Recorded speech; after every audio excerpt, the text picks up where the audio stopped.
है।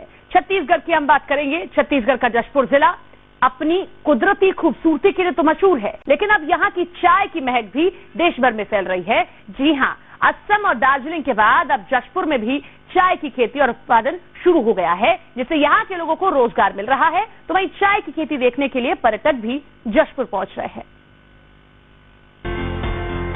चाय के ये बागान असम या दार्जिलिंग के नहीं, बल्कि छत्तीसगढ़ के जशपुर के, जहाँ अब बड़े पैमाने पर चाय की खेती शुरू हो गई। सोगड़ा आश्रम में सबसे पहले चाय की खेती शुरू हुई थी। 2012 में तत्कालीन कलेक्टर अंकित आनंद ने सरकारी चाय बागान की योजना तैयार की, जिसमें पहाड़ियों से सटे सारूडी 18 किसानों की 20 एकड़ जमीन में चाय की खेती शुरू की गई और वहाँ चाय के पौधे रोपे गए। अब न केवल चाय की खेती हो रही है, बल्कि चाय की पैकेजिंग भी की जा रही है, जिससे स्थानीय लोगों को फायदा मिल रहा है। ये सारोडी चाय बागान है और हम लोग उस सहायता समूह से चाय बागान की खेती अभी कर रहे हैं और ये 18 एकड़ में हमारी खेती लगी हुई है और इसका जो भी काम होता है स्व सहायता समूह इसको टेकल करता है और ये हमारी अभी 2 साल से मतलब इनकम हो रही है।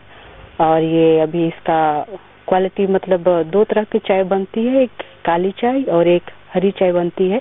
और लाल चाय की जो रेट है वो कम से कम 400 रुपये किलो है और ग्रीन टी जो है 2000 रुपये किलो पड़ती है। जशपुर के लोगों का भी ये कहना है कि यहाँ की चाय स्वाद के मामले में कहीं से असम या दार्जिलिंग की चाय से कम नहीं। जशपुर की चाय कई तरह के फ्लेवर्स के साथ तैयार की जा रही है। आसाम दार्जिलिंग में जो चाय का जो फ्लेवर होता है उससे कहीं अच्छी क्वालिटी का चाय जशपुर से उपलब्ध है।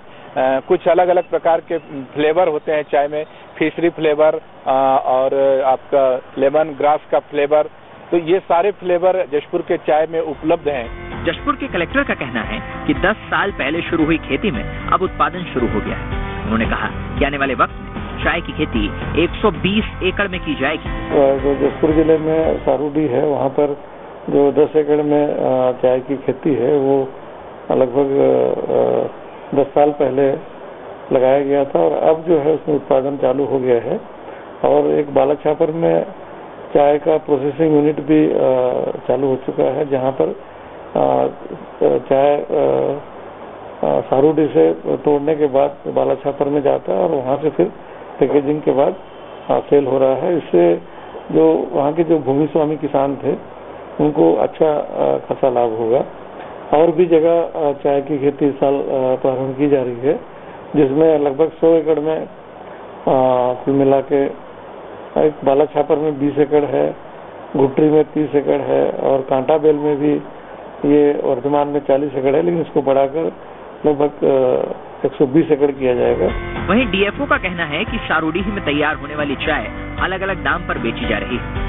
ग्रीन टी 2000 रुपये प्रति किलो और सीटीसी चाय 600 रुपये प्रति किलो बेची जा रही है। इस चाय की खासियत ये है कि ये पूरी तरह से ऑर्गेनिक चाय है। चाय की खेती में केमिकल का प्रयोग बिल्कुल नहीं किया जा रहा है। सारूडी में जो हम लोग चाय उत्पादन कर रहे हैं वो लगभग 20 एकड़ की खेती में है और वहाँ पे उसका जो प्राइस है वो हम लगभग 2000 रुपये किलो ग्रीन टी सेल कर रहे हैं। जो एमआरपी है उसका 2000 रुपये प्रति किलो है और 600 रुपये प्रति किलो सीटीसी चाय जो हम ब्लैक टी बोलते हैं वो हम एमआरपी पे सेल कर रहे हैं। और संपूर्ण रूप से हमारी चाय ऑर्गेनिक चाय है, हम क्वालिटी पे पूरा हमारा नियंत्रण है। चाय की खुशबू अब जशपुर से निकलकर देश भर में फैल रही है। इसी के साथ जशपुर की तस्वीर भी बदल रही है। चाय की खेती से जहां उत्पादकों को मुनाफा हो रहा है, वहीं पर्यटक चाय के खूबसूरत बागानों को देखने आ रहे हैं। इस तरह चाय की खेती से 2 तरफा लाभ है।